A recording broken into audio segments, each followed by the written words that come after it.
à cette ambiance-là. Mais comme c'est Sébastien qui rentre, je comprends mieux. Attends, je vais mettre le casque parce que j'entends rien moi. Certains me comprendront. Ah, au niveau des basses, par contre, on est sur un contrôle cataclysmique. Ouais, c'est... Ouh. À quelle heure le combat de Moura? C'est le 5e combat de la soirée, donc dans près de 30-40 minutes.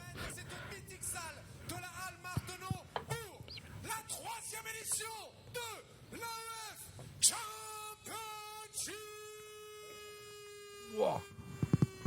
Il est à fond. Ce soir, 11 combats. Un combat en grappling, un combat féminin et 2 ceintures de l'organisation. Ça sera le co-main event et le main event de la soirée. Nous avons assez patienté. Passons au premier combat de cette soirée, catégorie flyweight. Le premier à se présenter dans la cage de la Halle Marteneau, Nawef Chalal. Alors, on vous met la prédit dans le chat. Je vais laisser Kabir vous présenter un peu les combattants. Et yes, là dans le coin bleu, du coup, premier combat de la soirée. Coin rouge, pardon. Premier combat de la soirée. Donc c'est Nawef Chalal de la Hatch Academy qui brandit un joli drapeau de l'Arabie Saoudite. Et du coup, effectivement, lui, c'est son 2e combat en MMA. Il a une défaite et là, du coup, il va essayer de rattraper cette défaite, équilibrer son palmarès. On rappelle, hein, la Hatch Academy, c'est la salle où s'entraînent Saladin Parnasse, Ramjan Jambiev, donc des gros prospects, des gros talents du MMA français. Et pouvoir s'entraîner du coup avec des combattants de ce gabarit-là, ça donne aussi quand même l'opportunité aux amateurs de pouvoir progresser. Et là, ça va être l'occasion de montrer ses progrès avec ce 2e combat de MMA. Ouais, un combattant du coup Benjamin Ploton, bilan équilibré, alors que le bilan pour Chalal c'est une défaite sur un combat. Ouais, c'est ça. Donc là, on imagine qu'il a un petit peu appris sa leçon, qu'il peut arriver avec des ajustements, etc. C'est pas gagné d'avance pour son adversaire, attention. On le rappelle, Chalal, c'est Hatch Academy, c'est réputé pour s'entraîner très dur quand même. Ouais, ça s'entraîne dur, en des entraînements très physiques. Ils ont souvent une condition physique au-dessus, hein, au niveau des compétitions amateurs, on le voit, ils sont vraiment à la dure. Et pour lui, ça va être l'occasion de rattraper sa défaite et d'équilibrer son palmarès. Et c'est vrai, on fait la remarque dans le chat, on est dans la catégorie des flyweight, donc on a moins de 57 kilos et il fait 1m80, donc il y a déjà c'est très la grand catégorie la plus légère du MMA en masculin, c'est celle-là. Donc c'est une anomalie limite de faire 80, de faire 1m80 pour ce poids-là. C'est vraiment des profils qui sont plutôt rares et ça peut être un avantage pour lui, notamment sur la partie striking, avec un avantage d'allonge significatif. Et là, on va voir dans le coin bleu rentrer du coup Ploton Benjamin qui s'entraîne au Cube, et le fameux club de Paris qui est assez récent. Et justement, c'est un club un peu type dojo avec une possibilité de s'entraîner en striking et en grappling. Et lui, c'est son 3e combat amateur. Il a un palmarès de 1 victoire, 1 défaite. Et donc, il est aussi là pour essayer de monter en compétence, de s'améliorer et d'ouvrir cette soirée avec un gros fight. Alors on peut pas parier sur les combats parce que c'est des combats amateurs, hein, tout simplement, ça va être un peu compliqué. L'opposition de gabarit, là on a traditionnellement on a le mec qui est un peu long, pas forcément très, très massif en la personne de Chalal, et Ploton qui est forcément un peu plus tanké, un peu plus solide, sera peut-être plus bas, plus ancré, on va voir. Hein. Je pense qu'il est moins musculeux, Chalal. Il est, tu vois, il a pas un dos qui est super développé, il a pas les pecs, etc. Par contre, il a un corps qui, dans cette catégorie de poids, peut poser problème parce qu'il va être plus long a priori tout le temps. Ça peut être dangereux, notamment sur le striking. Hein. En termes d'allonge, si on a quasiment 20 cm d'écart entre les deux, donc ça va être un challenge pour Benjamin de pouvoir striker et donc combattre debout avec un combattant qui a une envergure beaucoup plus grande. Donc ça va être un peu chaud.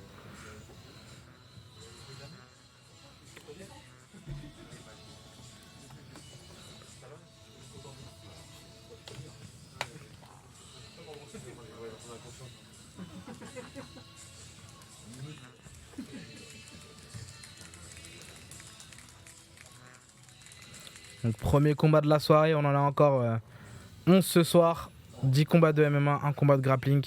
Ah, on va vous laisser la présentation de Sébastien Le. On va essayer de vous laisser les musiques aussi, mais là on vient de se caler, ça arrive. De moins de 57 kilos, dont le coin rouge du club de la H Academy, âgé de 22 ans, mesurant 1m80. Il a un combat, une défaite. Pesé à 57 kilos et 300 grammes, Nawef Chalal.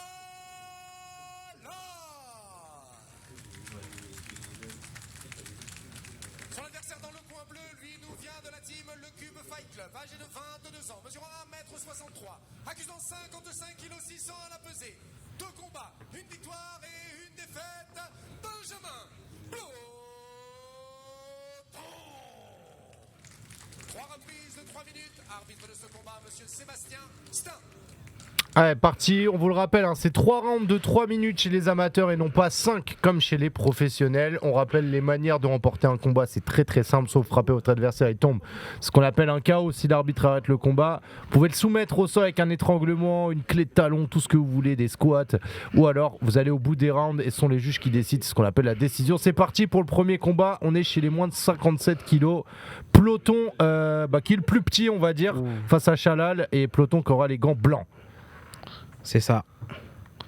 On voit un Chalal qui maintient la distance. Attention, il a profite d'un kick raté pour rentrer en phase de lutte. On a Ploton qui contrôle vers la cage. Il peut il a heureusement qu'il recule très très vite Ploton, parce que quand Chalal s'avance avec ses longs bras là, c'est pour sanctionner direct. Une très très grosse différence de taille. On a l'impression que c'est même pas la même catégorie. Mais on a un Ploton qui est musculeux et plutôt petit, 1m63 on le rappelle, et Chalal avec son 1m80. Qui essaye de lui profiter de son allonge. On le voit, il essaye de maintenir une distance. Attention à ne pas se faire coincer contre les coins de la cage. Particularité aussi, on a un Ploton qui est gaucher face à un Chalal qui est droitier. Donc ça change un peu la physionomie du combat, vu qu'on est dans ce qu'on appelle une garde ouverte.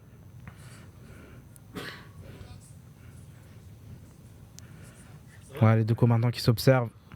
On rappelle, on a un amateur, donc voilà pourquoi il y a des protèges tibia. Aussi la raison pour laquelle les rounds ne durent que 3 minutes. Belle droite de Chalal. La première, elle a touché. Encore une fois, un bel enchaînement de striking de Chalal qui enchaîne avec une phase de clinch, donc d'accrochage, avec 2-3 coups de genou. C'est assez précis de sa part. Il enchaîne avec une belle phase de lutte, amené au sol de Chalal. Et là, joliment exécuté, ouais. Il va essayer d'améliorer sa position, mais il se relève très très bien, Ploton, et il va inverser. C'est lui qui va plaquer contre la cage derrière. C'est ça, mais là il est dans une position un peu compliquée. Là. Il est contre la cage, il tente la guillotine debout, mais il n'a pas l'air d'avoir tous ses appuis. On a un Ploton qui a l'air très fort sur ses appuis, et lui qui l'amène au sol.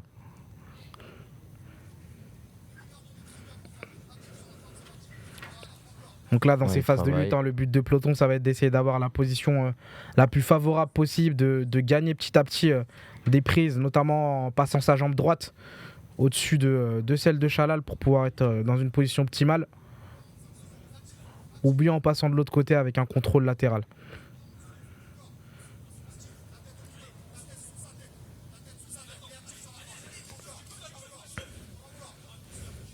Et là, on est dans une belle phase de lutte.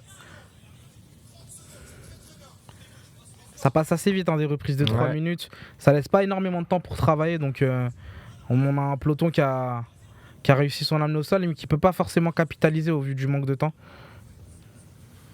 Là, Ploton, il va marquer fort sur la fin du round, parce qu'il n'y a pas eu d'énormes coups significatifs debout, mais sur les phases au sol, c'est lui qui est devant. Je pense qu'il va prendre ce round. Hein. Ouais.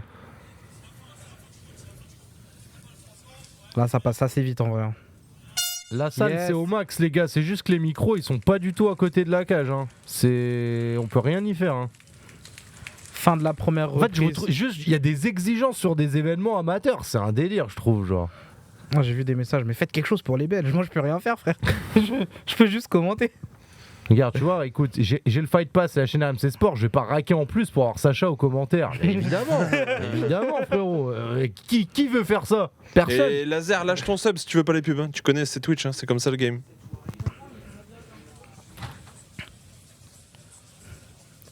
On voit du coup les conseils. C'est vrai, première reprise qui est allée au début dans le sens de Chalal, qui est arrivé à maintenir la distance. Mais sur la fin, on a un Benjamin Ploton qui a réussi à contrôler avec une très belle amenée au sol. Et ensuite travailler peut-être qu'il n'a pas eu assez de temps justement pour pour travailler, avoir une position optimale, mais il a quand même été en contrôle pendant la fin de cette reprise. Faut voir.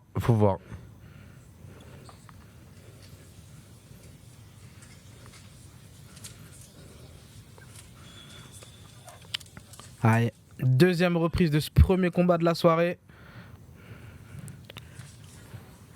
Chalal gant rouge, peloton gant bleu. Ouais, on a un Chalal qui reproduit le même schéma, qui arrive à coincer un peu peloton contre la cage et enchaîner avec des beaux enchaînements de pieds-points. On l'a vu, ça a été plutôt efficace, notamment le clinch et le travail avec les genoux.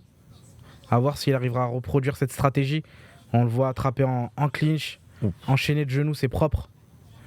Et la longueur longueur de Chal, c'est difficile à gérer pour peloton. Ouais, et t'as vu, il est moins bondissant que sur le premier round. Je pense qu'il a laissé un peu d'énergie sur la phase de lutte. C'est ça, ouais. Et ça fait qu'il attaque beaucoup moins fort ce deuxième round. Et là, Chalal, lui, et c'est là où il peut développer son jeu. Ouais, en fait, le but de peloton, ça va être de mettre la pression pendant les différentes phases, que ce soit striking ou lutte. Et donc Chalal, lui, il doit juste essayer de maintenir la distance avec son allonge. Et ça marche plutôt bien, mais là, on a quand même une phase de contrôle contre la cage. Peloton qui va tenter de l'amener au sol pour refaire la même chose qu'à la première reprise. Après, on a Chalal qui a une défense de lutte, qui essaie de maintenir son équilibre. Et qui petit à petit... Pas forcément facile d'aller soulever un gars beaucoup plus grand. Au final, il lui tombe dessus un peu. C'est assez compliqué pour Peloton de soulever Chalal. Oh là là. Attention à un travail. Coup de genou au corps. Il le contrôle contre la cage, là, ça peut pas mal affaiblir l'adversaire. Ouais. Et là, il va tirer la garde, mais est-ce que c'est une bonne décision de ramener peloton par-dessus lui comme ça? Il va lui donner des points gratuits un peu là. Ouais, là c'est quand même plutôt risqué là de...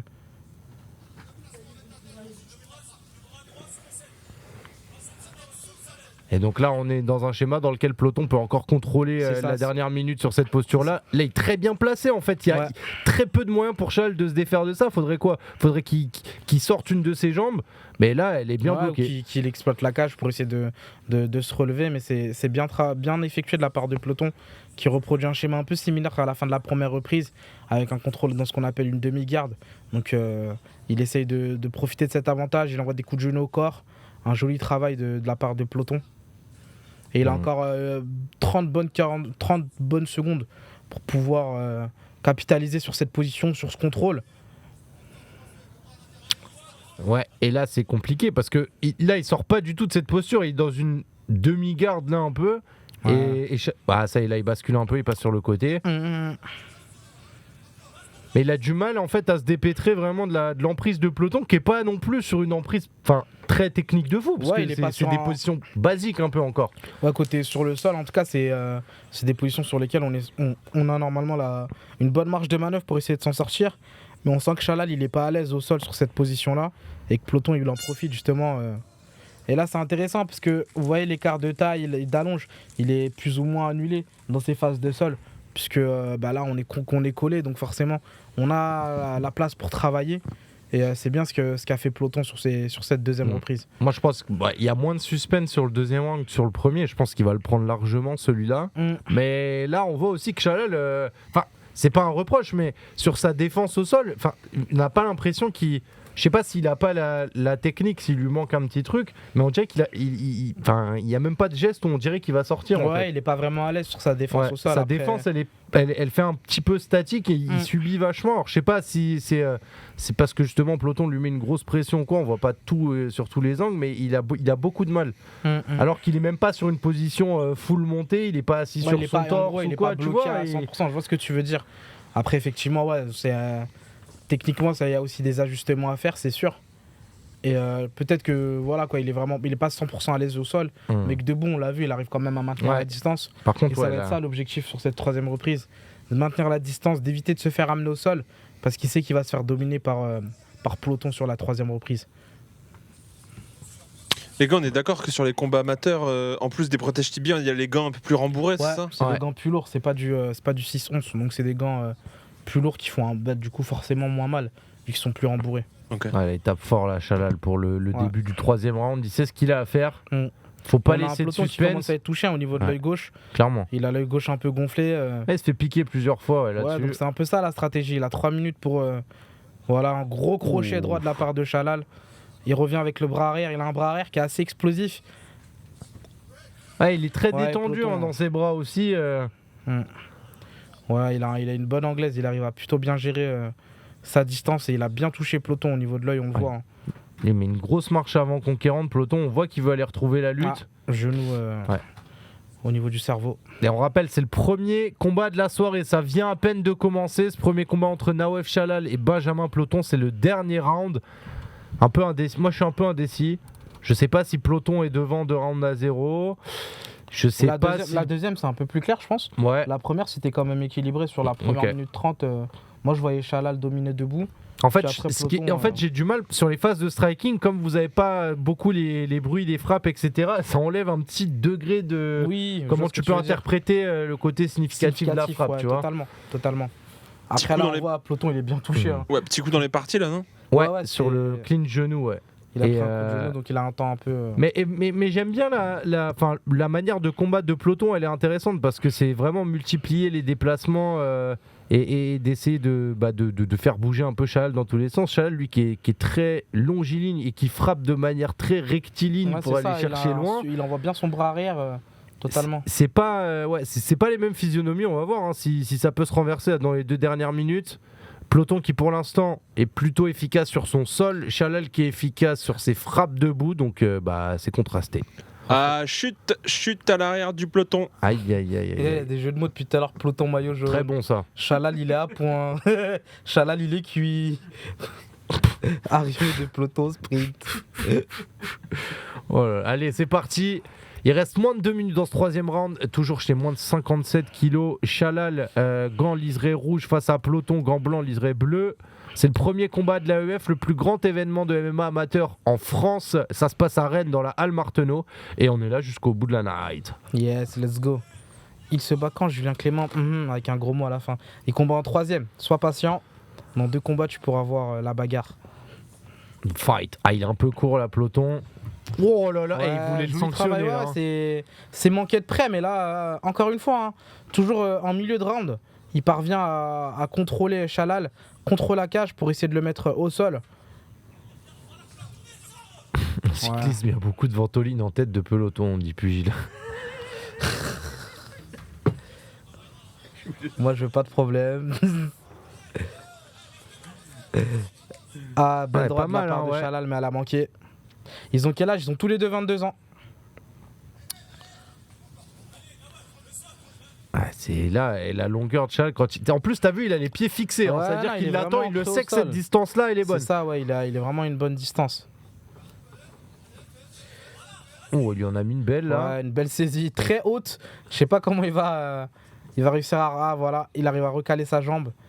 Dans les 30 dernières secondes là, malheureusement, il y a Peloton qui a eu du mal à mettre en place la stratégie qu'il a fait pendant les 2 premières reprises. Il le prend très très haut. Ouais, là, il va travailler.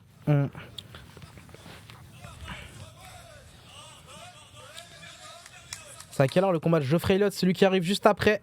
Pépito du 44, bienvenue à toi. Plus que quelques minutes avant de le voir. Voilà. Ouais, là, 10 secondes avant la fin, ouais, là, il a réussi à bien capitaliser là, sur cette phase de lutte. Et il arrive même à avoir une position quasi optimale avec la montée.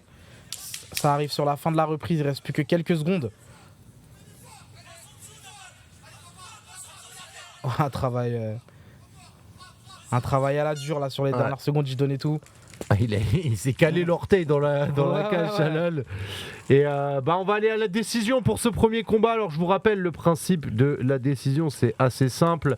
On va noter chacun des 3 rounds. Il y a 3 juges qui vont être là et ils vont prendre le critère numéro 1, c'est les dégâts causés à l'adversaire. Si jamais on n'est pas capable de trancher qui a causé le plus de dégâts, on va prendre le sol en compte, le contrôle. Puis après, il y a tout un tas de critères. Mais ce qu'il faut savoir, c'est que ce sont les dégâts qui priment.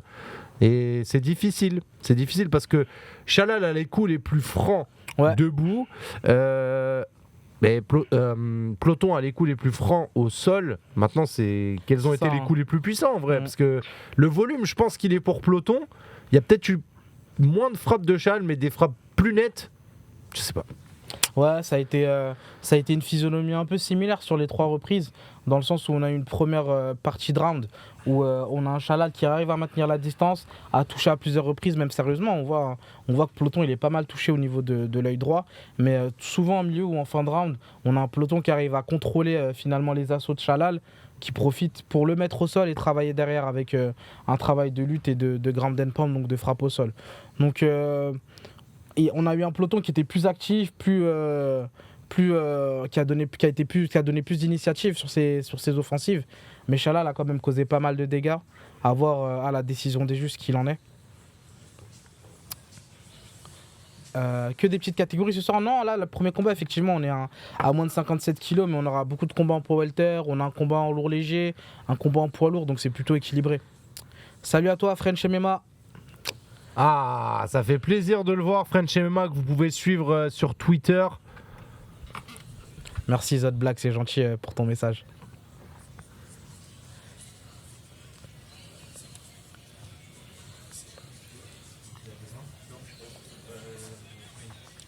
Et là, on attend la décision officielle des juges, on le rappelle. C'était le premier combat de la soirée. Juste après, on a Rémi Bourgeois face à Elliot Geoffrey. Donc ça va être un combat dans la catégorie des poids welter. On le rappelle, moins de 77 kilos. Ce soir, on a une ceinture en jeu dans la catégorie welter. Alors, le truc en fer qu'on met sur l'œil, c'est du fer froid pour réduire les hématomes, c'est ça, Kabir ? Exactement, en fait, vu que c'est froid, ça refroidit la zone qui est chaude et ça permet d'atténuer les bleus. Ah, décision partagée. Ok. Ouais, les gars, je pourrais être juge. Bah, la décision, elle est justifiée. Ouais. On dit décision partagée, donc il y a un juge qui n'était pas d'accord avec cette décision, qui a vu Chalal gagnant ou un match nul. Mais en tout cas, à la majorité des juges, c'est Peloton qui remporte ce premier combat de la soirée. Salut Mystic Matt, bienvenue à toi. Ah, comment il va ? C'est celui de MMA Propagande, non ? Ouais, je crois, ouais.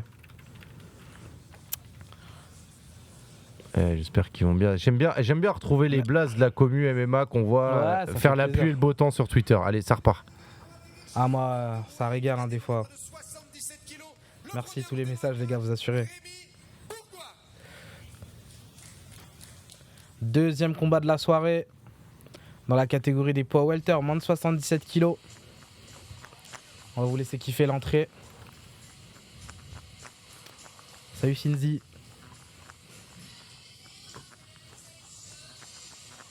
Allez, basse. Les basses, elles sont catastrophiques. Ouais, c'est pas nous, les gars. Nos excuses. C'est vraiment indépendant de notre volonté.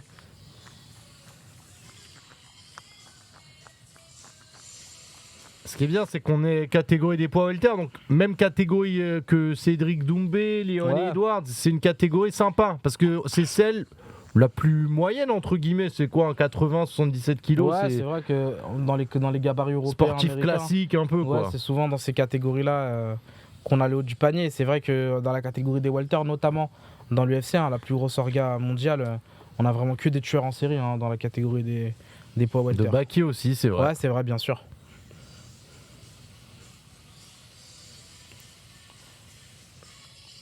Donc là, à l'écran, on voyait Rémi Bourgeois qui a gagné son dernier combat son dernier combat amateur à la UF2, à la décision.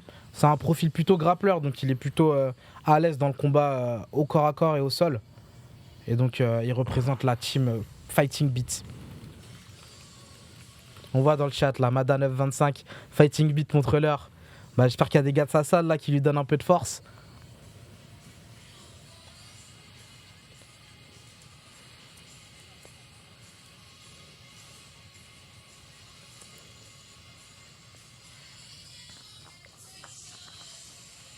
On voit dans le chat là, ça chauffe entre les deux là. Il y a la team Geoffrey et la team Bourgeois. Ah ouais? Ouais, c'est ça. Il va gagner. Kayano, salut Kayano, merci, salut.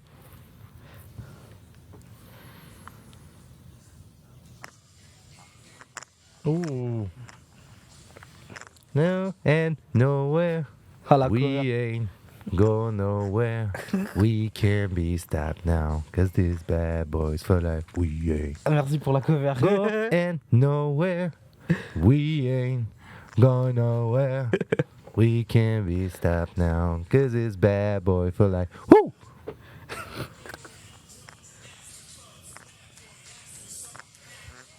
Et là, dans le coin bleu, on a le jeune de la team de la Riva, Geoffrey Elio, 23 ans, 1m90, 77 kg. Faut savoir que lui, il a fait tous les combats de l'AEF. Il est de la team de la Riva à Nantes. Donc pour ceux qui connaissent bien sûr la team où on s'entraîne Abdoul et Malik Abdouragimov. Profil plutôt grappling, mais faut savoir qu'il a un passé en pied-point, donc en K1, donc kickboxing japonais, pour faire simple du kickboxing, pour faire plus large. Et il est parti à la de la Riva pour peaufiner son style, travailler son MMA et notamment son sol, parce que c'est une école réputée pour son haut niveau au sol. Donc c'est un profil qui est plutôt complet. Il a fait les deux AEF, il s'est incliné 2 fois à l'AEF 1 et à l'AEF 2. Donc là, pour la troisième occasion, il va essayer de rattraper ça. Et face à lui, un gros challenge. Ouais, le son est à fond pour la salle, je ne peux pas faire mieux, je peux pas vous proposer mieux et c'est à mon grand regret, mais on a quand même le meilleur du MMA amateur, c'est ça qu'il faut retenir les amis, c'est le deuxième combat de la soirée, il nous reste 2 combats avant, notre poteau à tous, Jonathan Macardy pour son combat de grappling et on va laisser Sébastien vous annoncer le parcours et résumé des 2 combattants pour ce deuxième combat de la soirée chez les moins de 77 kilos, ça peut cogner déjà très fort. Ouais, ça va cogner fort, clignez pas des yeux les amis.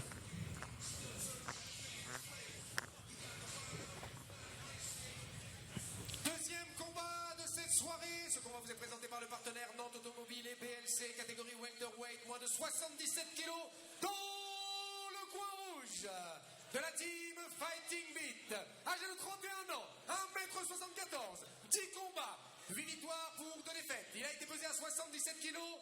Rémi Bourgois.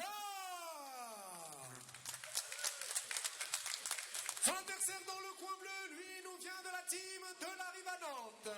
1m90, âgé de 24 ans, accusant 77 kg 600 à la pesée. 2 combats, 2 défaites, Monsieur Geoffrey Elio. 3 reprises de 3 minutes, toujours Monsieur Sébastien Stein, arbitre de ce combat. Allez, Sébastien Stein, 3 rounds, 3 minutes, moins de 77 kilos, deuxième combat de la soirée, ça fait beaucoup de chiffres. Passons au combat. Let's go.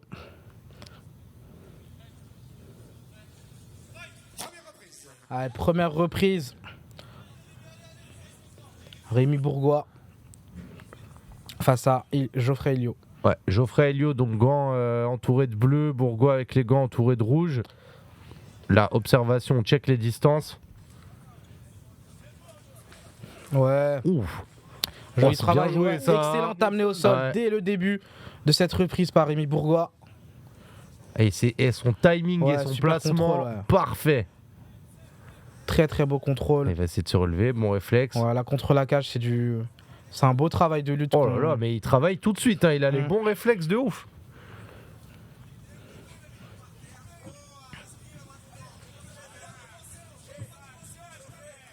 Voilà, on a Bourgois qui, dès le début, annonce la couleur avec une longue phase de lutte. On voit qu'il est totalement en contrôle contre la cage. Geoffrey Elio qui va essayer de sortir de cette prise. Attention en sortie de clinch. Ouais, le combat. Ils vont se croiser un peu, ils ont envie de se croiser. Ouais, là, ça va envoyer debout, je pense. Geoffrey qui envoie de grosses frappes avec son bras arrière notamment.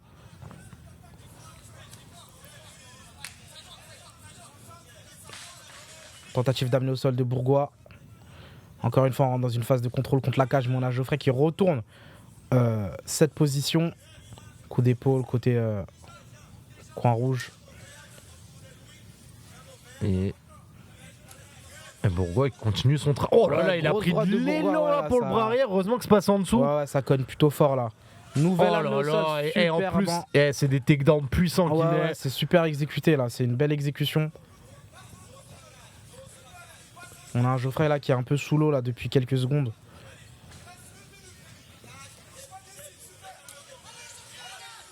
Tentative d'étranglement à la volée. La part de Bourgois. La posture elle est incroyable, est-ce qu'il est placé? Oula, il le tient. Ça a l'air plutôt bien. Dommage. Sur le pivot, il avait plus du tout l'angle. Ouais, il a réussi à bien s'en sortir. Il est pas content là. Geoffrey Elio là, Elio Geoffrey, il va aller taper là. Ouais, Franchement, il s'est mangé une grosse séquence de Bourgois. Elle était complète. Hein. C'était comme le pain, il y avait tout dedans. Il y avait du debout, du clinch, il y avait du takedown. C'est dangereux et justement, tu te rends compte que Bourgois, il arrive à casser l'avantage de taille. Oh, le high kick, ouais, c'est pas mal. Pio. Il a beaucoup défendu aussi, Geoffrey. Là, il doit être un peu fatigué. On l'a vu, hein, les jambes, elles montaient pas avec la. Ouais, sur la première reprise, il est déjà un peu moins rapide depuis le début. Il a été pas mal engagé, hein, notamment sur ses phases de lutte. Est-ce qu'on aura une troisième amenée au sol dans les 10 dernières secondes? Les transitions de Bourgois, c'est beau, hein, c'est fluide. C'est joli, hein, c'est vraiment du beau travail. Bourgois qui travaille proprement. Je pense qu'il va prendre ce premier round assez largement. Ouais. Il est là-dessus. On le rappelle, on l'a dit hein, lors de l'introduction, un gros profil de grappleur. Bourgois, dès le début, il a annoncé la couleur. Avec l'excellent Malik Silla qui est dans son coin. Ah non, là, franchement, là, il faut une grosse réaction d'Elio Geoffrey, sinon ça va être compliqué. Ouais. On voit qu'il a ce style K1 et je pense que son adversaire le sait. Hein, là, il a réussi à annuler un peu son striking et son travail debout. Et ils sont bien entourés, hein, les deux combattants. Hein. Du côté de Geoffrey, on a Beto, donc un coach très important, là, de la Riva, bien sûr. Et du côté de Bourgois, on a Malik Silla.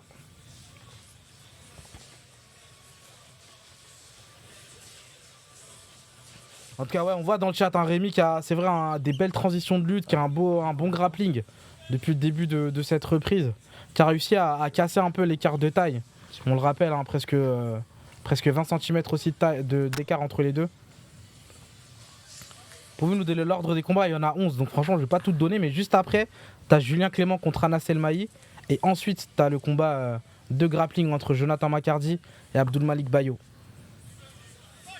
On rappelle, c'est le meilleur événement de MMA amateur, c'est le deuxième combat, deuxième round. Premier round, on n'a pas trop de questions sur ce combat-là et clairement pour Bourgois. Ouais. Maintenant, il faut que Geoffrey, là, qui est à l'offensive, belle offensive fasse le combat. De Geoffrey. Oh, le coup de genou au niveau du foie. Ça peut faire des dégâts, mais on a un Bourgois qui rattrape rapidement, qui essaie de contrôler, un peu comme dans la première reprise. Et là, c'est bien, là, parce que là, cette fois-ci, Geoffrey, pour l'instant, la défense, elle est en place. Faut faire attention, c'est sur les transitions. C'est au moment où il va changer son angle d'attaque, là, Bourgois qui va être dangereux. Il fait ça très très bien. Et on demande dans le chat les équipes respectives. Donc, il faut savoir que Rémi Bourgois, il est du club Fighting Beat et Geoffrey Elio de la team de la Riva. Oh là, l'énorme kick très de Geoffrey. Gros kick de la part de Geoffrey. Mais on a un Bourgois qui, encore une fois, continue de faire un gros travail de pression, contrôle contre la cage. Il va tenter éventuellement une amenée au sol, il l'affaiblit.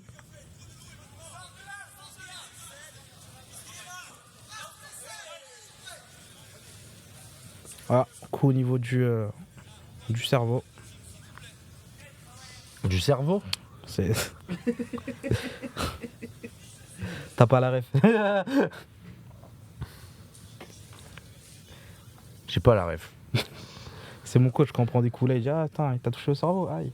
Je connais Jean-Charles. La légende, la leyenda.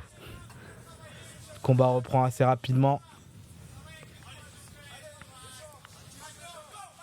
Ce qui me fait... Il y a un truc, j'avoue, ça me fait... C'est désolé, mais je suis triste. Mais genre, les Belges, ils découvrent l'AEF. Tu sais, ils étaient pas là pour le 1, le 2, ils peuvent pas le regarder, le 3, mais... Ça dépend vraiment pas de nous, on a kiffé. Hein.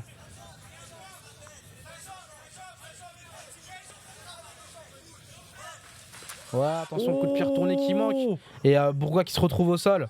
Pour Geoffrey, ça va être une opportunité.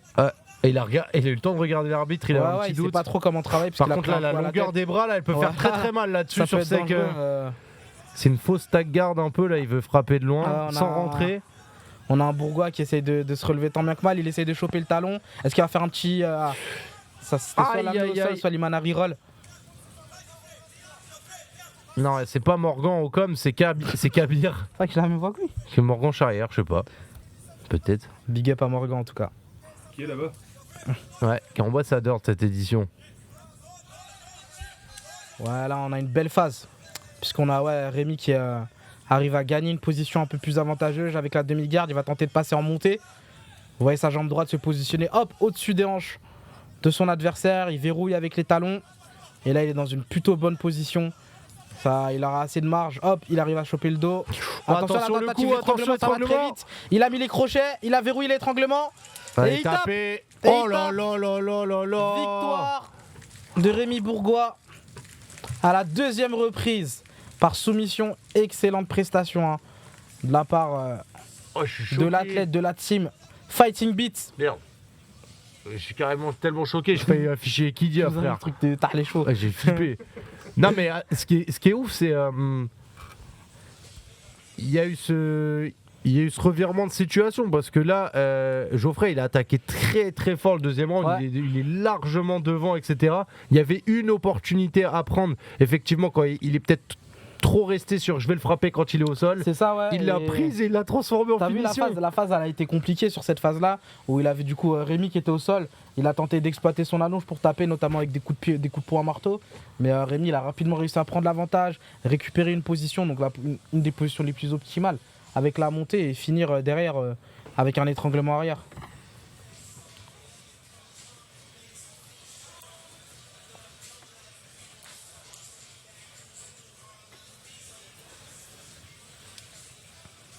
Oh, le petit Mayombo. Mais Ça, c'est parce que mes contours ils sont clean. à Je sais que l'ancienne, vous êtes ouais. jaloux. Parce que la peau à shine, ça Amazon. Non, ouais, décision, enfin finition. Magnifiquement exécutée de la part de Rémi Bourgois. Franchement, un beau travail hein, depuis le début. On l'a vu travailler avec son grappling. Il a réussi à contrôler contre la cage, amener Geoffrey Elio contre la cage au sol, travailler durement. Et Elio, malgré son gros background de striker, donc de combattant debout, sa boxe elle a été totalement annulée. Et du coup, il a vite manqué de solution. Et on l'a vu sur la fin avec ce magnifique étranglement arrière. Bon, en tout cas, ce sera la première finition, le premier combat terminé avant la limite de cette soirée. Micro, Sébastien Le. Soumission dans la deuxième reprise, le coin rouge, Rémi Bourgois. Il est trop guess 0-3, c'est bon maintenant. Ah, c'est dur hein, les Mokhtar. Hein. Beaucoup de respect à ceux qui rentrent dans la cage. C'est pas important de gagner ou de perdre en vrai.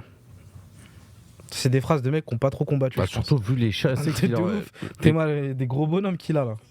J'espère que vous allez bien, vous passez une bonne soirée. Bon, je voulais faire une petite aparté. Je voulais remercier Rémi. Rémi, merci pour le show que tu nous as montré. On sait que tu as vécu quelque chose de terrible cette semaine. C'est Willy qui fait les interviews. Ouais, la grande classe. Ainsi que ton coach. Toujours un choix de lunettes au carré. Ouais. Bonjour à tous. Je voulais juste saluer Rémi qui a combattu ce soir.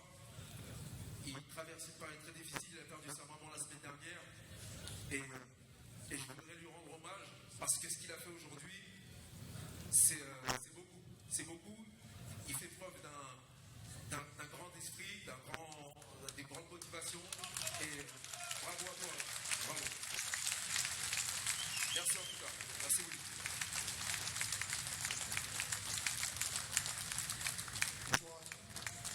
Désolé, j'aurais voulu gagner encore un peu brillamment. Elliot, il a été très dur. Félicitations à lui. Petit message, je vous souhaite à tous de prendre soin de vos familles. Comme on l'a décidé la semaine dernière, c'était une préparation très dure. Mais merci beaucoup à Willy d'avoir encore une fois mis dans les meilleures conditions. Et merci à l'AEF qui me permet de rendre hommage à Passez tous une bonne soirée. Merci beaucoup. Allez, des cœurs sur lui, cœurs sur Rémi Bourgois. Il y avait tout, il y avait le respect pour son adversaire, tout ce qu'il faut. Et un message très touchant avant d'arriver vers le combat suivant qui sera dans la même catégorie de poids chez les moins de 77 kilos. Et on aura deux combattants en bilan positif, donc ça peut être intéressant. Ouais, ça va être un beau combat entre les deux. C'est un peu ce qu'on appelle le main event du peuple. C'est des combats qui ont été attendus. On a Julien Clément, alias La Bagarre, qui fait un très très beau parcours pour le moment. Il a gagné son dernier combat à Milan en 30 secondes sur un étranglement arrière. Il a une chaîne YouTube justement où il partage un peu son parcours amateur. Et là, face à lui, il aura Anas Elmaï qui a combattu à la dernière AEF. Catégorie welterweight, le premier combattant à monter dans la cage, Julien Clément. Allez, je vous remets la prédit dans le chat. C'est parti, toujours chez les moins de 77. Et la big up à Julien Clément. On sait qu'il y a beaucoup de gens qui le suivent. Je le connais personnellement et je peux vous assurer qu'il s'est entraîné très dur. qu'il a fait une grosse préparation et donc ça va être du sérieux, ne clignez pas des yeux. Une musique légendaire au passage. Hein. Bien sûr, Eminem. J'ai pas la ref. Pas du tout. Quelle heure Macardy les BG? C'est le combat d'après. Bienvenue à toi, Yann Utilisateur, c'est ton premier message. Et donc on voit le tail of the tape entre Julien Clément et Anas Elmahi. 23 ans pour Julien Clément, 1m80, même taille. En vrai, ils sont tous les deux à 77 kg, hein, il y a une petite erreur. Et 3 victoires, 2 défaites pour Julien. On voit juste derrière Mathis Dugarin, le champion dans la catégorie des poids légers de l'AEF, qui a combattu à l'AEF 2, qui a fait une super performance. Très très très solide lui. Hein. Ouais, Quand il va rentrer chez les pros, lui, attention, hein, Mathis Dugarin.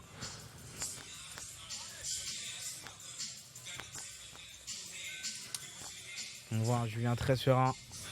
Son deuxième combat à l'AEF, il avait combattu contre Kouroufia Conté. Lors du premier AEF, il devait combattre Ismail Niang alias Pugila au deuxième. Puis au troisième, ça s'est annulé à 2 reprises. Et donc là, il revient pour mettre les couverts.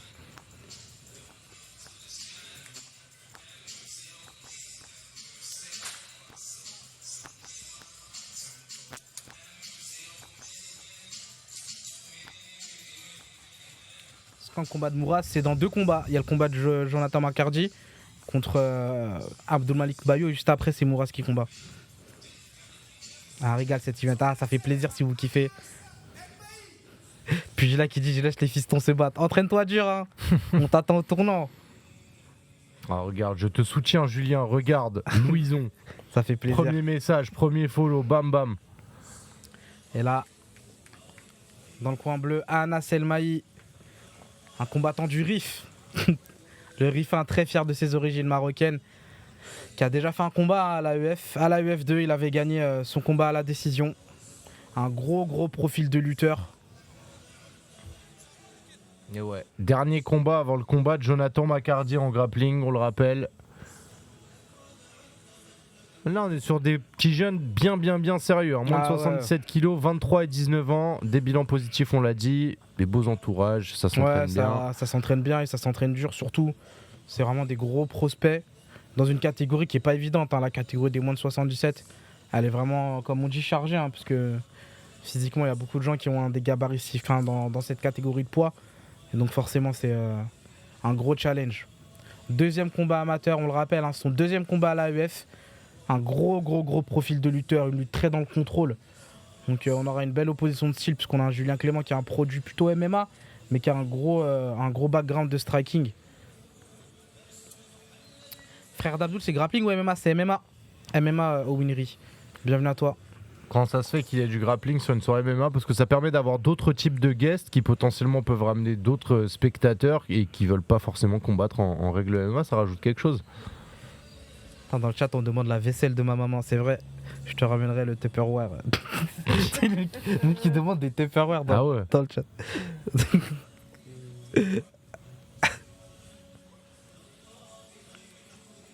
Donc là, ça va être intéressant. On aura une belle opposition de style. Hein.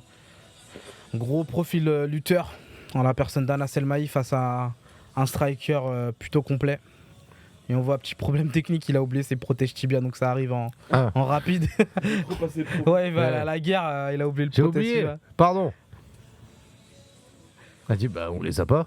Ouais. Tu les as pas amenés. Qu'est-ce que t'as fait? Michel. On va prendre ceux Zakar et la Hana, ça arrive un peu plus tard dans la soirée. Le seul combat poids lourd. C'est à la Halle Marteneau de Rennes.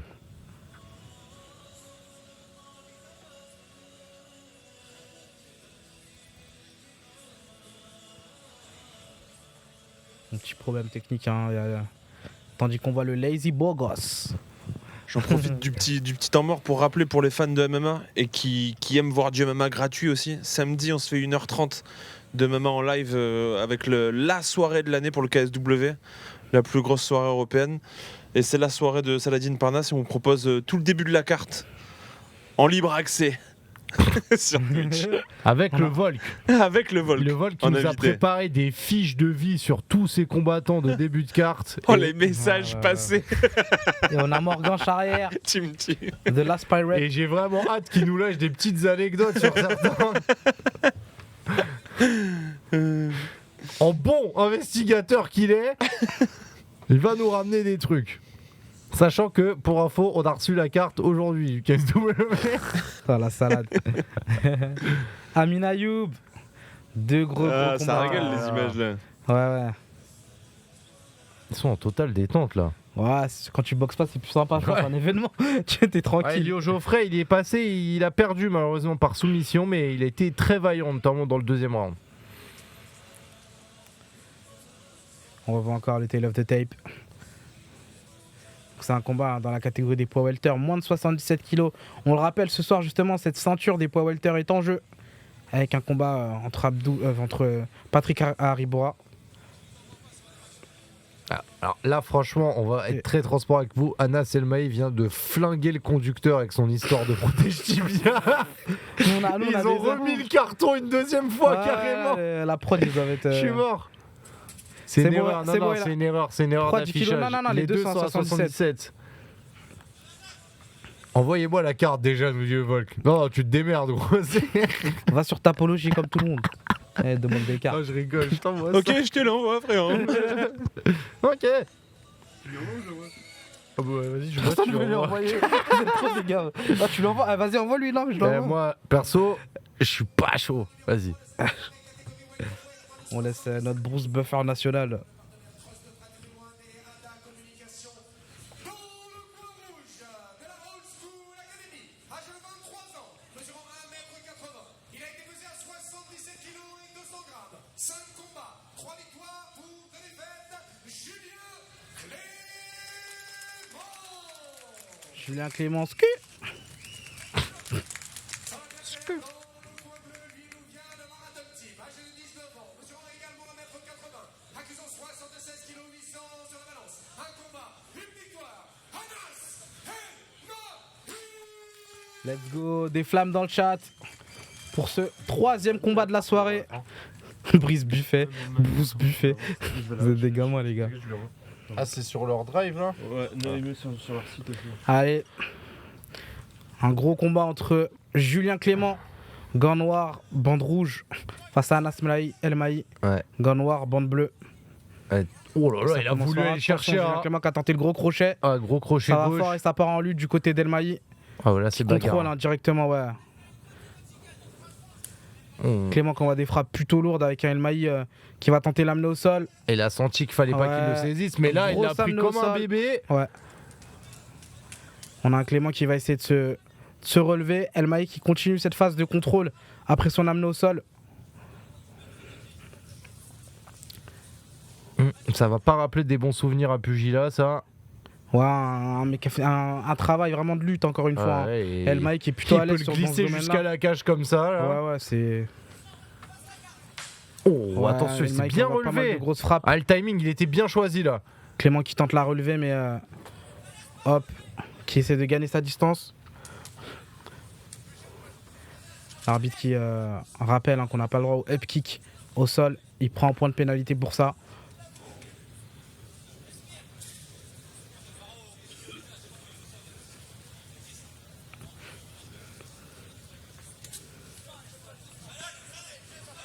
Le combat qui reprend entre les deux.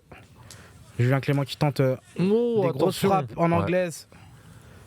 Elmaï qui reproduit hein, le même schéma, qui va tenter d'amener au sol. Donc il veut avec frapper une haut. phase Hein. de- Il veut Ouais. frapper au Clément, c'est ça où à chaque fois Elmaï, bah du coup il va s'incliner, il va se baisser pour aller chercher la lutte. Ouais, c'est ça en fait. Il évite toutes les grosses frappes hein, parce qu'il y va et il veut le recevoir avec des enclumes, hein, Clément.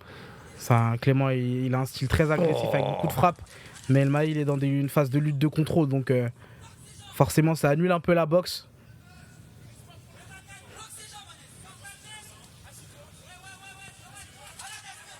On a la moitié de cette reprise. On a Elmaï qui est au-dessus Ah ouais, incroyable. de Julien Clément. Il a bientôt la position de montée. Attention, mais Elmaï c'est un prospect de qualité. Hein. Ouais, très sérieux. Tout jeune, tout juste 19 ans. Son deuxième combat de MMA amateur. Mais on voit un Ah, là, il est gros en travail. contrôle, là. Il est en total contrôle dans cette position-là.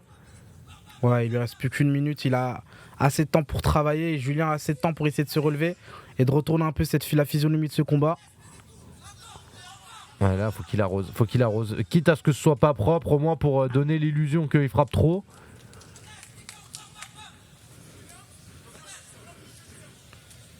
Ouais. Bloque le jeu, Julien, il a pas trop de choix. Il est en montée, Ouais, là, il est là, en Anas El montée, Maï. c'est pas- En fait, là, le jeu pour Anas El Maï, voilà, c'est là. C'est taper C'est ça, comme ça va ça et être en mettre d'envoyer- une vingtaine sans s'arrêter. C'est ça, le but, ça va être de stopper le combat en envoyant beaucoup de frappes. Et pour Clément, ça va être du coup de retourner, de ponter, Oh, essayer de trouver une solution pour sortir de cette Qu'est-ce qu'il veut posture assez tenter ? Bah, il est difficile. assis, là. Et El Maï qui a peut-être tenté une clé de bras. Ouais. Il se positionne de sorte à essayer de contrôler le bras droit Il peut de alterner. Clément. Il a plus que 20 secondes en tout cas pour travailler. Et pour Clément, ça va être le but, ça va être de résister aux assauts, d'essayer pourquoi pas de se relever. Oh, la maîtrise d'El Maï au sol, vraiment, il est cramponné à lui. Il a laissé aucun espace. Il va prendre facilement le premier round, je pense. Par contre, on sent qu'il y a une grosse puissance chez Clément. Faut pas que cette puissance-là, elle vienne toucher Ouais, le on l'a visage vu, hein, d'El dès Maï, les hein. premiers assauts, ça cognait plutôt fort du côté de Clément. Un gros striking.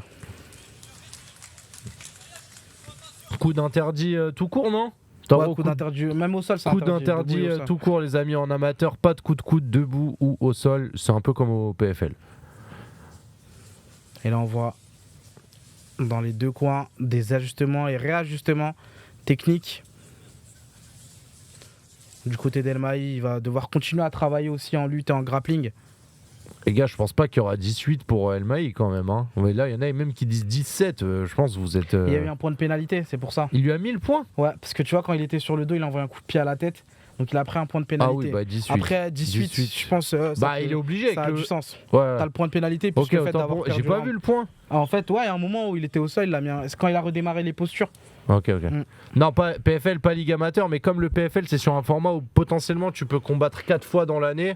Bah, on va éviter les coups qui font qu'il y a des ouvertures qui sont très très longues à Et on voit guérir. Quoi. la petite astuce là du coach qui essuie toute la sueur de son poulain pour qu'il puisse bien lutter.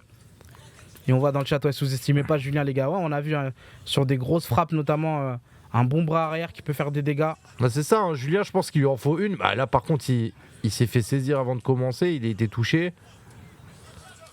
Ouais, coup de pied retourné au niveau du C'était propre. flanc. Ouf. Attention, gros Attention, crochet. il le fait douter, hein, même avec la boxe, Ouais, là, El El Maï Maï. part sur une grosse séquence d'anglaise avec une belle transition de lutte. Pour Julien, ça va être le but, ça va être d'éviter l'amener au sol et de continuer le combat debout. Ouais, que pour le tournoi, mais.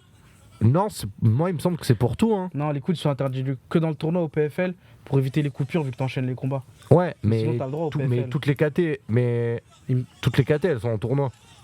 Comme c'est Non, c'est ligue, régulière tu vois, mais c'est pas le playoff. tournoi 1 million. Donc à partir des playoffs, je veux dire. Ouais, à partir du moment où t'as le tournoi 1 million. Ok. Là, Julien qui se retrouve au sol mais qui essaye de maintenir une guillotine. Ça manque.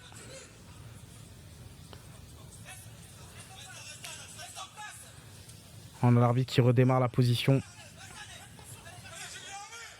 Et Jonathan, il se battra juste après pour ceux qui demandent.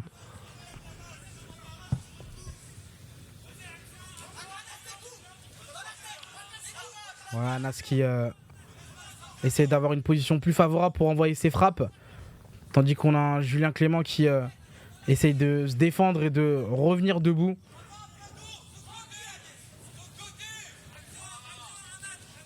Julien qui est touché au niveau de la pommette droite. Oh, il va recréer de l'espace. C'est bien Ouais. joué de la part de Clément. C'est ça, il essaie d'avoir une bonne position pour pouvoir se relever. Mais derrière, on a El Maï qui a beaucoup de frappes. Il mitraille. Faut Il n'y a faire pas de attention, défense effective. Ouais, faut faire attention à pas être trop passif dans cette position-là. Ouais. L'arbitre qui peut interrompre le combat si c'est s'il estime que Julien ne répond pas. Ah, il y a eu une défense là. Ouais, il reste quand même Il bouge. il reste quand même actif. Hein. Il fait preuve d'abnégation.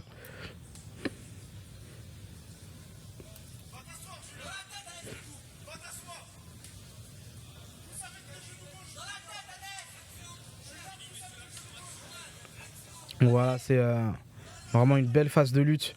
Anas El Maï qui lui essaye d'avoir une position optimale, qui grappille petit à petit, on le voit en demi-garde, il va essayer d'avoir un avantage. Julien Clément qui lui essaye de profiter de la cage pour essayer de retrouver une position debout.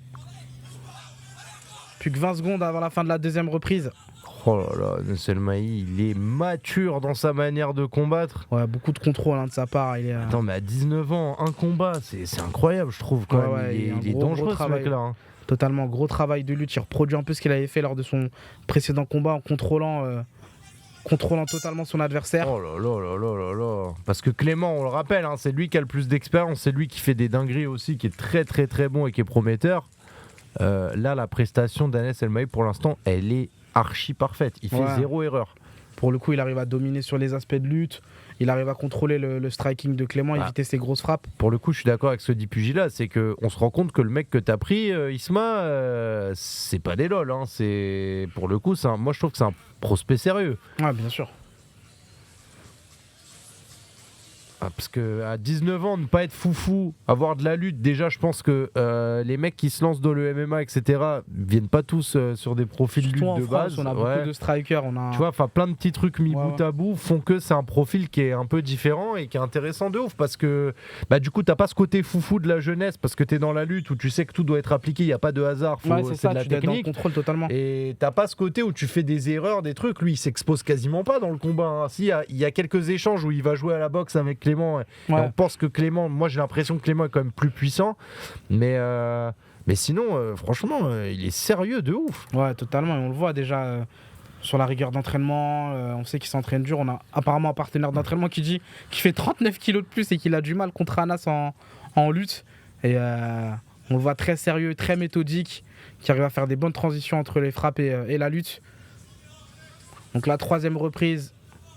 Là, il a plus le choix, Clément. Hein. Il doit aller chercher ce qu'il connaît, hein. des grosses frappes, une finition, un KO potentiellement. Exactement. Pour lui, l'objectif, ça va être de. Attention à un geste un peu mal exécuté. Il a manqué le coup de pied et s'est retrouvé au sol. Faut faire attention, Elmaï qui va profiter, qui va être très opportuniste sur cette grosse phrase. Grosse phase au sol.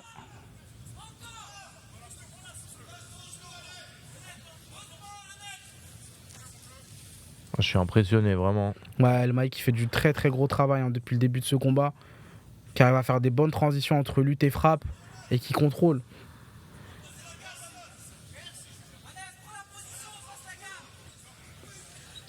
Clément qui va essayer de se relever. Attention, Elmaï qui a sécurisé une guillotine très rapide. Il a fait taper, mais en express quoi. C'était un. Et on était dans l'angle opposé, on n'a pas vu. Donc on n'a pas vu le tap out. Il a réussi à lui mettre une guillotine sur un angle un peu incliné. Il a réussi à l'avoir. Victoire par soumission de la part d'Anas Elmaï, troisième reprise. Mais encore une fois, la maturité d'aller là, trouver cette finition là. En fait, on va reciter le film sur Saladin Parnasse. Et moi, je vois une opportunité, j'apprends. Il y allait direct là. Il y en avait clairement. Une, il l'a prise. Ça, sur le début de la reprise, on a un Julien Clément qui a manqué une frappe, qui est tombé au sol, et on a Elmaï qui a foncé directement, qui a capitalisé, qui a même pas eu du coup à l'amener au sol, qui a essayé d'avoir une position optimale, qui a enchaîné les frappes, qui a fait une belle transition entre frappe et soumission, et il a réussi à verrouiller derrière une guillotine. 19 Très beau travail. 2 victoires en amateur, en MMA, chez les moins de 77 kilos. Isma Pugila dans un premier temps, et maintenant Julien Clément qui était peut-être un plus gros lot qu'Isma, a priori, vu l'expérience. Plus expérimenté, quelqu'un qui a pas mal écumé les circuits amateurs. Il combat en France et un peu partout en Europe. Il a combattu en Italie récemment. Et donc, voilà, c'était un plus gros client. Il a réussi à imposer son style. Et on l'a vu, un gros travail de lutte de la part d'Anas Elmaï. Et on a un Julien qui est très déçu, mais qui n'a pas démérité, qui a fait une belle guerre du début à la fin. Quelqu'un a ses réseaux, on vous met son Insta si vous voulez. Merde, pardon. Waouh, le clavier. Il est encore pire qu'hier, non? Wesh. Anas Elmaï qui remporte son deuxième combat amateur. Deuxième combat ABF, deuxième victoire. Une belle performance. On a vu un gros travail de lutte. Attends, je vais voir s'il y a des gens dans les locaux pour voir le combat de Macardy. Ok. C'est quoi? C'est vrai que le combat juste après, c'est Macardy. Ah, ils sont plus? Ouais. Ah, ok. S'ils veulent venir avec nous, qu'ils viennent. Tu veux que j'aille les chercher? Bah non, Quel team Elmaï? Elmaï, il est de la Ratel Team à Rennes. Donc un gros club de sol. Ah ouais, mais lui, j'aime bien. Hein. Faut me le signer, les gars, lui. Hein. Ouais, franchement, il a fait Les une gars, belle lui, performance. lui, ça se signe tous les jours, de vraiment. bout en bout, franchement, c'était Je vois pas en fait comment il pourrait être perturbé par les pros s'il applique ce style de combat en fait. Ouais, la lutte de contrôle comme ça marche super bien hein, contre les strikers.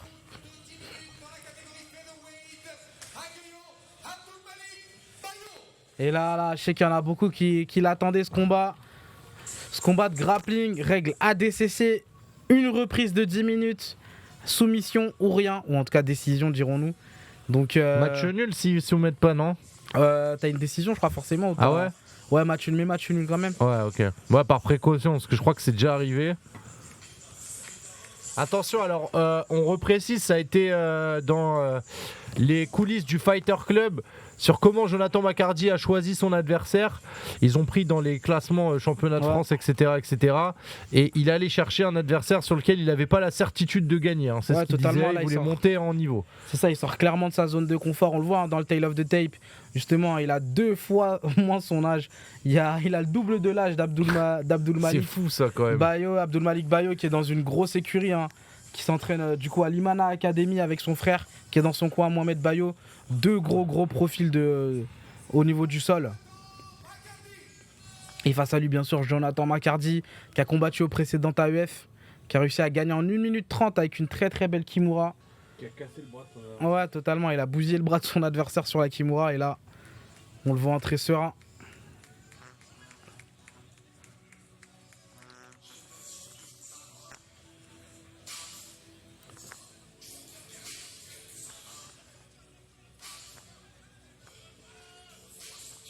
Donc là, ça va être une belle opposition. On rappelle, hein, c'est pas du MMA là, ça va être du grappling.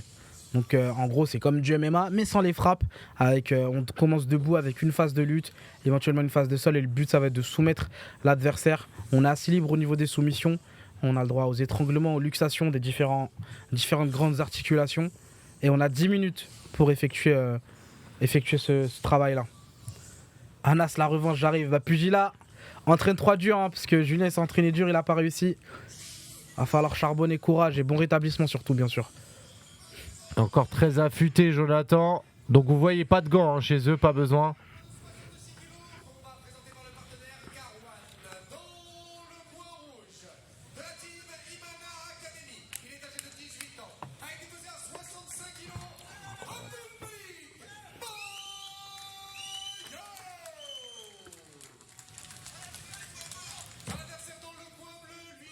Quatrième combat. 37 ans, mais impossible. C'est vrai qu'il fait pas son âge. Hein. Quand tu le regardes, tu dis pas 37 ans. C'est le travail, c'est le sport.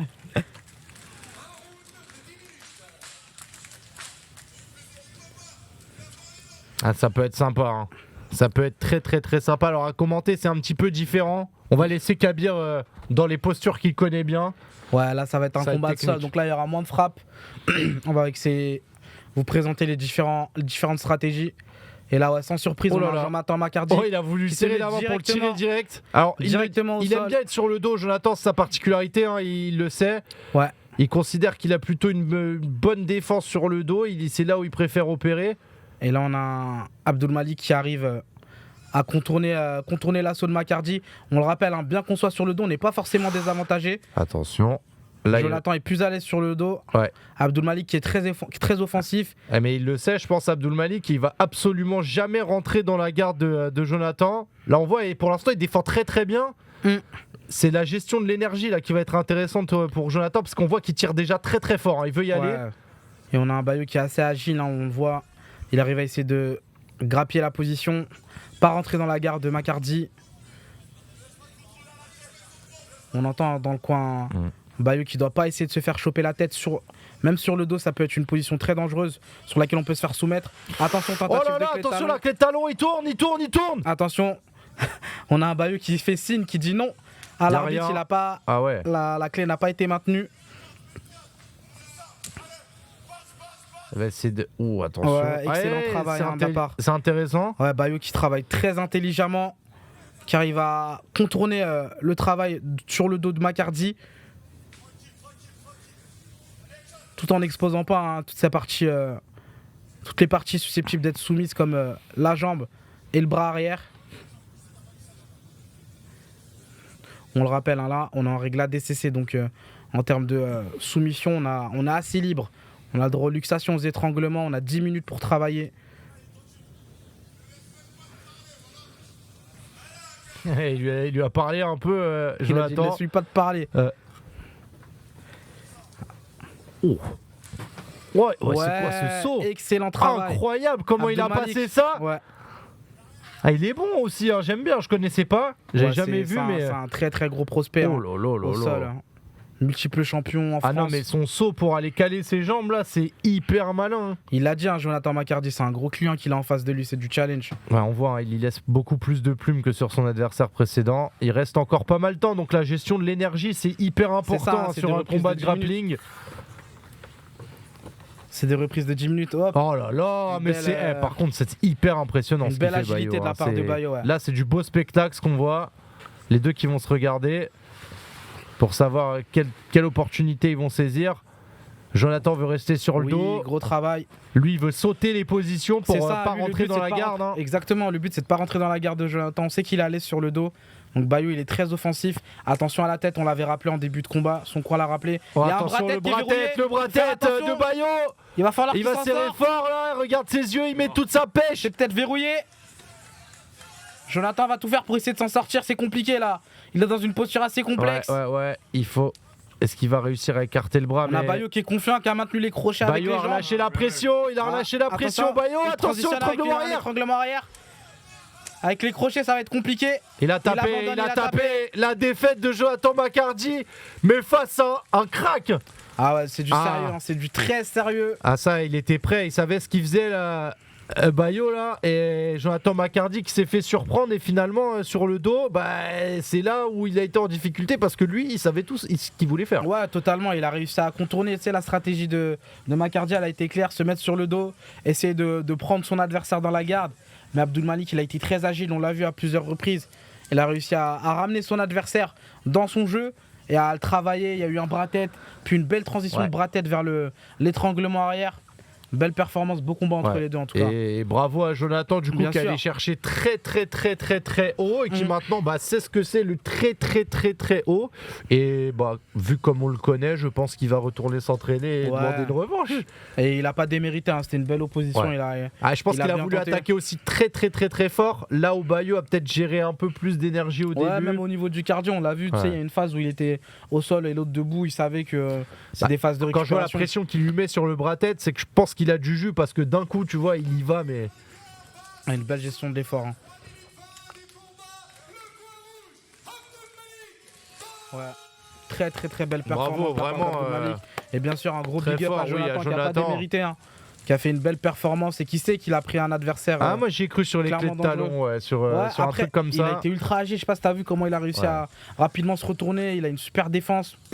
On sent le gros niveau et on sait que derrière ça s'entraîne dur. hein. C'est vrai qu'à un moment donné, je sais pas si vous avez vu quand j'ai parlé de ce petit saut, ça veut dire qu'à un moment donné, en fait, Jonathan a les deux jambes autour de lui, donc ses deux pieds sont en dessous, ce qui fait qu'il n'y a pas vraiment une posture Ouais. dominante, et par un petit sursaut, il arrive à passer ses pieds par-dessus les genoux de ceux de Ouais, McCarty, et là c'est fini, position Et là, ultra en fait, il est dominante. directement quasi en montée, tu Ouais. vois. Et donc, forcément, là, c'est Incroyable. beaucoup plus difficile. Ah non, je le redis, je connaissais pas Bayo, mais big Ouais, up c'est à une- lui, c'est big une up à grosse Joe, il le famille, sait très bien, mais là, la surprise vraiment, c'est Bayo. Mm. Et là, 5e combat de la soirée, on repart en MMA. Dans la catégorie des poids plumes, hein, donc en moins de 66 kilos. On a Lucas Gabellia hein, qui a perdu son dernier combat à l'AEF et qui revient pour prendre sa revanche ce soir. C'est un profil de striker.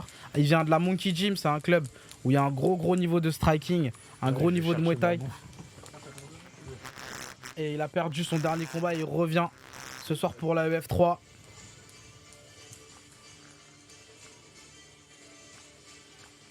On voit le tail of the tape. Lucas, 20 ans, 1m70, moins de 66 kg. Le record qui est incorrect. Et face à l'Humura, je sais que dans le chat, il y en a qui l'attendaient aussi. 22 ans, 1m71, quasiment à la même taille, les deux en poids plume. Et 5 combats, 5 victoires.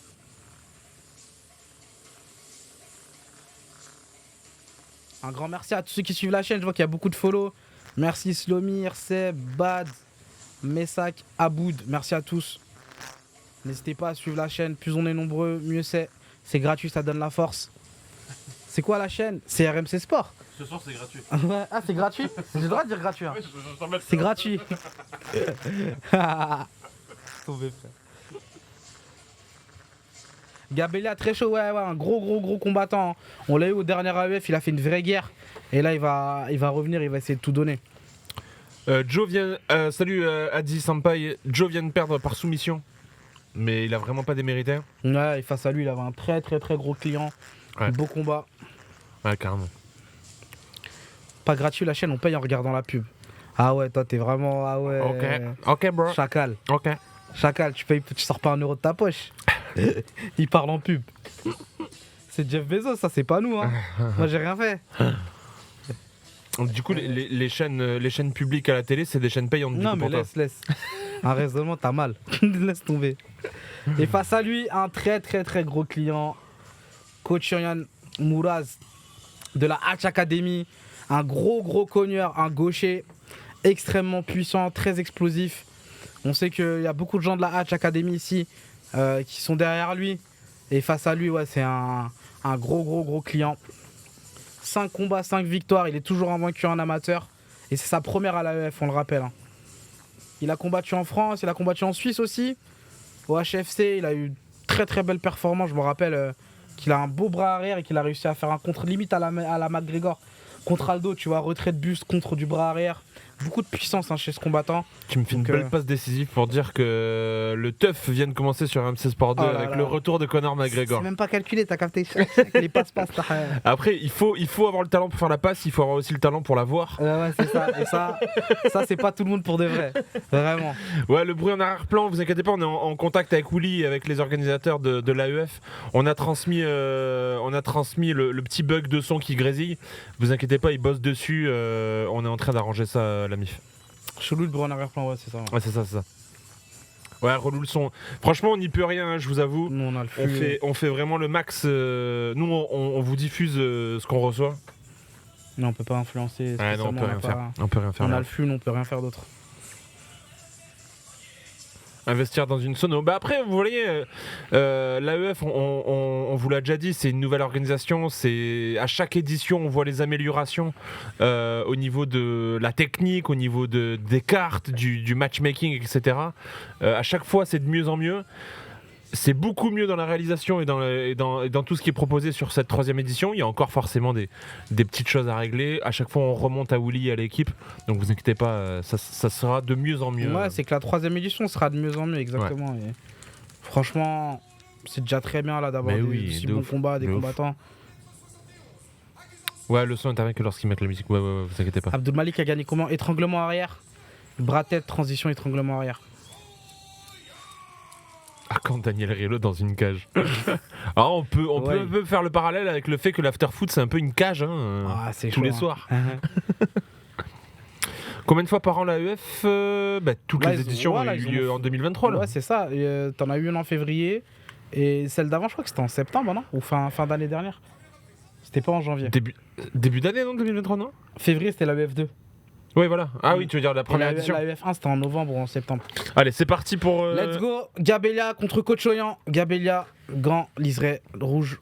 Coach Oyan, gant liseré bleu. On le rappelle, Coach Oyan, je vous disais, boxeur gaucher. Donc vous voyez, son bras gauche et sa jambe gauche sont à l'arrière. Et vous voyez un gros bras arrière, je vous l'avais annoncé. Un profil de striker, donc un combattant debout. Face à lui, on a un combattant de Muay Thai, qui a un gros background de Muay Thai. Et qui est quand même à l'aise debout comme au sol, donc c'est quand même spécifique. Lucas Gabella qui avait déjà combattu au dernier AEF. Ouais, belle phase de debout entre les deux, ça se donne coup pour coup.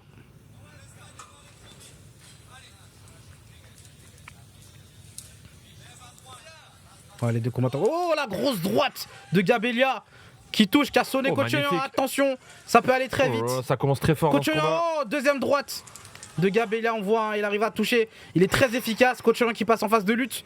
Faut faire attention. Gabella qui a été chirurgical sur ses deux droites. Il a réussi à étourdir un peu son adversaire. Là, obligé de transitionner sur une lutte. C'est bien amené au sol. Malheureusement, il n'arrive pas à capitaliser. Attention au contre. Très bonne lucidité de Gabellia hein, qui arrive à envoyer les frappes au bon moment, qui est assez précis. Aucune session d'observation. Il n'y a pas de Ouais, round c'est ça. d'observation dans ce combat. Là, on est sur 3 fois 3 minutes, Ouais, forcément. là, ils On a veulent pas moins perdre le de temps. Ça fait des semaines qu'ils se préparent. Là, ils savent qu'ils ont 9 minutes pour s'exprimer. Ouais, là, c'est la guerre. hein. Et on voit un Gabellia qui a une super droite, un très très beau bras arrière. Encore une fois, il arrive à contrer sur le bras arrière. Faut qu'il fasse attention. Ouais, Coach qui a aussi de la foudre à revendre. On l'a vu lui aussi, il a un bon segment arrière. Son bras gauche est pas mal. Mais il faut faire attention au contre. Plus qu'une minute avant la fin de cette reprise, ça s'échange coup pour coup. Des gros parpaings. Franchement, clignez pas des yeux, ça peut se ouais. terminer très On est rapidement. d'accord, on est d'accord. Ça sent... Ouais, bel enchaînement de Gabellia, 3 frappes. Ah, ça sent le KO 96, on est d'accord. Ouais, Coach Oyan là qui se découvre en fait en envoyant ses frappes en anglaise, qui s'est souvent contré. Une belle différence de vitesse. Il va falloir qu'il ajuste un peu sa stratégie parce que le contre du bras arrière il touche à chaque fois. Faut faire attention. Moura c'est les gants bleus hein, dans le chat. Donc sur la droite à l'heure actuelle. Ah, ils en prennent des belles les deux. Les Ouais, deux franchement qui ont pas les deux peur. cognent. Et ça ira peut-être pas à son terme vu la puissance des coups. On rappelle, on est dans la catégorie des poids plumes, moins de 66 kilos. Ce sont des catégories assez, Ah là, c'est explosif, vraiment. assez explosifs, ouais. Ça Assez va jamais à spectaculaire. la décision, là on le voit dans le chat. Ouais, belle reprise, hein. Gabellia, que je donne gagnant de cette reprise. Je veux bien votre avis dans le chat, ce que vous en pensez. Parce qu'il a été plus entreprenant, pas mal de frappes. Il a réussi à toucher à plusieurs reprises. On a quand même un coach qui a été bon, qui a fait une belle amenée au sol, même s'il n'a pas réussi à capitaliser dessus. Donc c'était plutôt intéressant des deux côtés.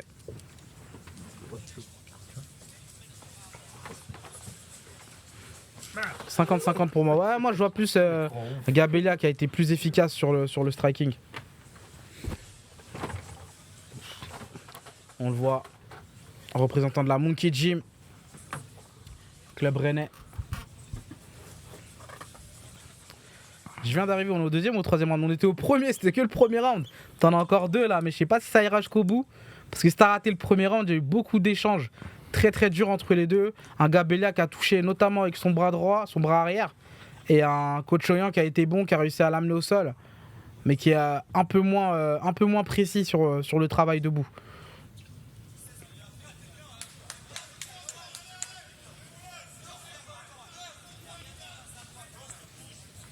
Deuxième reprise de ce combat entre Lucas Gabellia et Mouraz Kochoyan.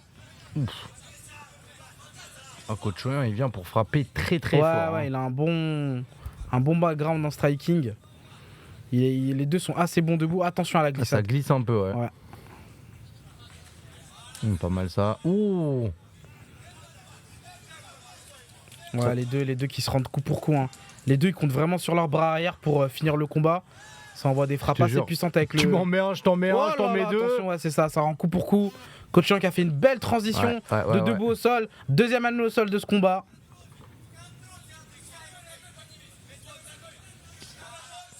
Il y a Gabellia qui va essayer de se relever hein, parce qu'il sait que c'est pas une position favorable pour lui d'être sur le dos face à un gros profil comme celui de Gabellia. Attention, il est dans le dos, Coach Oyan. Ouais. Gabellia qui doit aller chercher la cage, hein. Il doit aller chercher à se relever.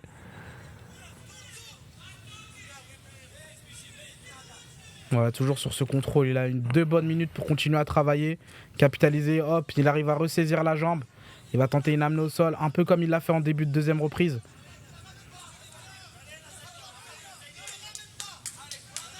Il y a du spécialiste et des soumissions entre les deux. Les deux ont un profil plutôt striker, donc ils sont plutôt à l'aise debout. Mais on a un coach qui a des bonnes capacités en lutte, qui est capable d'amener son adversaire au sol. Donc on ne sait pas vraiment vers où ça va se diriger s'il arrive à le mettre au sol. Ah, Gabellia qui a bien combiné, Ouais, qui se fait toucher. la gauche là. qui touche, le protège-dents qui tombe.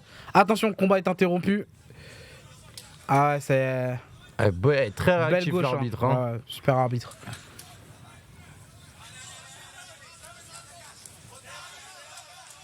Attention, coup au niveau des parties, mais le combat continue. Ouais, ils ont checké, ils ont repris très vite. Ouais. Hein. Ouais, vraiment, ça envoie que Oh, des bras coach, arrière ouais. depuis 2 minutes. Ouais, coach C'est Oyan, dommage, hein. belle amenée au sol. Ultra efficace, il a des super transitions entre les frappes et le sol. Après, on le rappelle, c'est vrai, dans le chat on en a parlé, Gabriel a une excellente défense de lutte. C'est vrai qu'il n'arrive pas forcément à se relever, mais il arrive quand même à contenir les assauts de coach Oyan, et ça c'est quand même valorisé au niveau du score.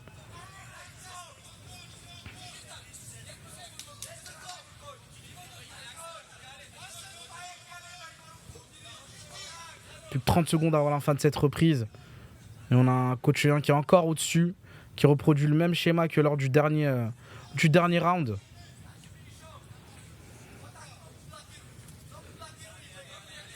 Ah, on a un écart qui se creuse entre les deux combattants. Coach Oyan qui assoit sa domination avec son travail de sol.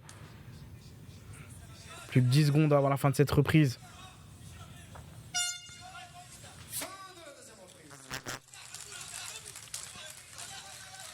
Il est mal là. Ouais, là, c'est vrai que Gabelia, il a été très efficace sur l'anglaise.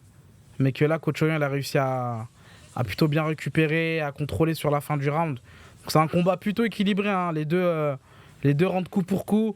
On a un coach Oyan qui est un peu au-dessus au niveau de la lutte, mais un Gabelia qui est très efficace, notamment avec son bras droit, son bras arrière. Donc là, ça peut aller très vite.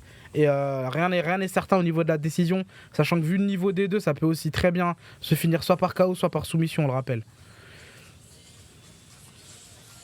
Ouais, dans le chat, on est plutôt d'accord. Je vois des 1-1, 19-19, que c'est un combat plutôt équilibré. Là, la deuxième reprise, elle a pu se faire là.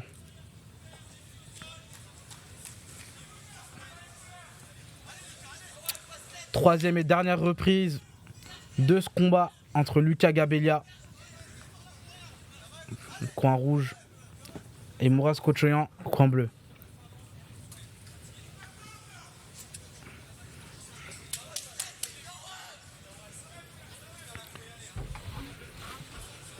Et là, tout va se jouer. Hein. Gabelia, lui, le but, ça va être de maintenir son travail debout parce qu'il sait qu'il est plus à l'aise debout. Il sait que son bras arrière est assez efficace. Il a touché à plusieurs reprises, on le voit encore. Oh, c'est pas mal ça. Et le but de coach Oyan, ça va être d'amener au sol Gabelia et de continuer son contrôle. Les deux doivent tout donner parce que le combat, l'issue est incertaine en tout cas. Oh, coach Oyan, il le veut ce bras arrière, hein. Il veut le one punch. Après, il se fait pas mal contrer sur les bras arrière, faut qu'il fasse attention.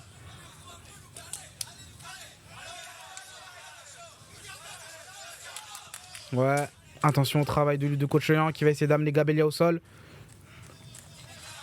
Ouais, bonne défense. Ouais, là. excellente défense Super. de lutte. Hein. Là, c'est propre. Il a réussi à retourner la physionomie, amener coach Oyan contre la cage. Oh, et il va tente essayer de lui-même lui une amener au rendre. sol. C'est la première depuis le début du combat. Ça manque, faut qu'il fasse attention. Une deuxième. Oh. Il continue, il essaye de marquer les points. Ouais, amené au sol. Coach Oyan qui est fesse contre le sol.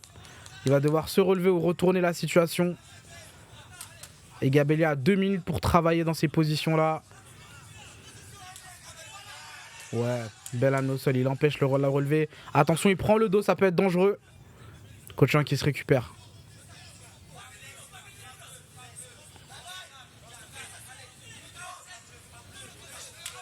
Oui, coach Oyan qui sort de cette grosse prise Oh. et qui, à son tour, tente. Les deux ils sont Une amenée au fatigués, sol, ils ouais, veulent ils juste donnent se tout, takedown l'un Ça, contre l'autre. ça strike C'est un radical. truc de ouf. C'est trop. Ouais, il a bien tenu le single leg. Oh, Ouais, le balayage, excellent super. amenée au sol de coach Oyan.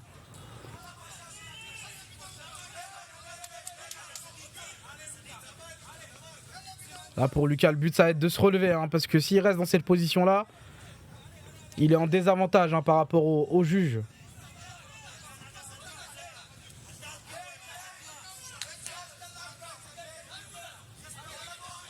Attention, plus qu'une minute avant la fin de ce combat. Coach Oyan qui reste au-dessus, qui construit petit à petit son jeu, qui est bien dans la garde de Gabelia mais qui arrive à envoyer quelques frappes. Gabelia qui va tenter le relever.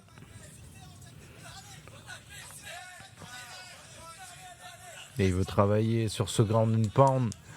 Des frappes au sol. C'est vrai qu'il il a très peu de marge, Gabelia, vu comment Ouais, il c'est est calé compliqué, là, là, pour ouais, faire là. quelque chose. Pour lui, c'est compliqué, la relever, elle va être compliquée. Ouais. On voit que lui, là, la stratégie, c'est plutôt de le maintenir dans sa garde, d'essayer d'éviter les assauts. Mais coach Oyan, il a 30 secondes, il marque des points depuis tout à l'heure. Je pense que là Pour Gabelia, l'objectif, ça va vraiment être de se relever. Hein. Il a pas beaucoup de temps. Voilà, ça va être chaud. 15 secondes. Vu les travaux de coach Choyan là. Ouais, sur cette troisième reprise, il a réussi à marquer l'écart, je pense. Ouais.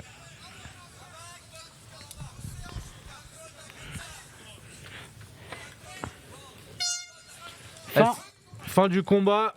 On va se diriger encore une fois vers une décision. Je vous le rappelle, les juges vont devoir noter chacun des rounds et attribuer un vainqueur à chacun des rounds. Celui qui a remporté le plus de rounds s'impose. C'est ça. Hein.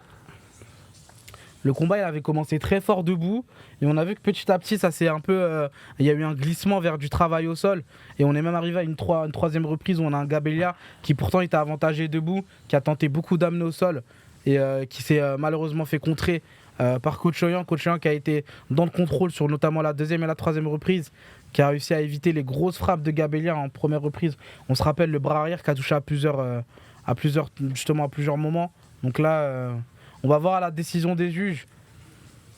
On verra, mais c'est un combat qui était équilibré, mais où l'écart s'est creusé sur la dernière reprise. Il y a une bonne image entre les deux, parce que c'était Arménie contre Géorgie, je crois, quelque chose comme ça. Ouais, c'est ça. Coach Choyan qui est arménien et Gabelia géorgien, d'origine. Attention, les combattants géorgiens, il y en a qui font pas mal de bruit. Hein. Ouais. Attention. Ouais, c'est une belle nation avec un très très gros niveau de lutte. Autant en lutte olympique, mais justement on voit petit à petit le glissement vers la lutte professionnelle et derrière aussi tout ce qui est MMA, donc c'est du gros niveau. Hein. On verra la décision des juges. Peut-être une décision partagée, ça va être...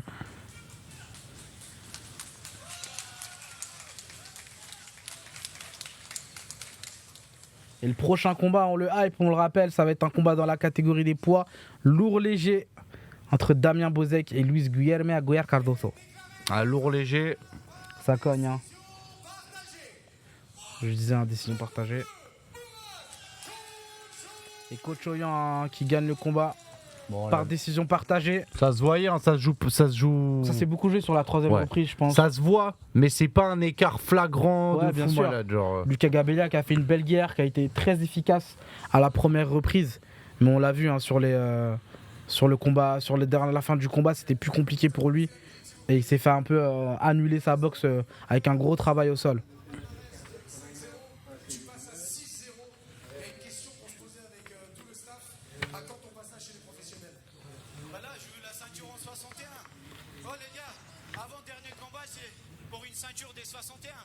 Moi je suis un 61 en vrai.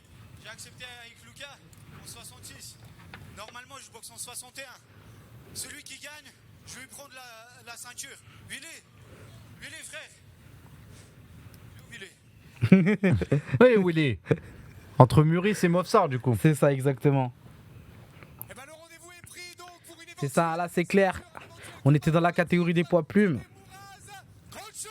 Mais Mouraz Coach Choyan rappelle hein, que sa catégorie de prédilection, c'est la catégorie des poids bantam, des moins de 61 kg. Catégorie dans laquelle ce soir le titre se joue entre Théo Muris et du coup Ibragimov Mosvar. Donc un gros call-out pour le gagnant du combat de ce soir avant de passer en professionnel visiblement. C'est quand les gars de la Riva, c'est juste après là. On a Luis Cardoso qui est de la team de la Riva qui va combattre contre Damien Bozek. Ah ouais. Il y a une entracte. Merci pour la sephore. On était grave prévenus.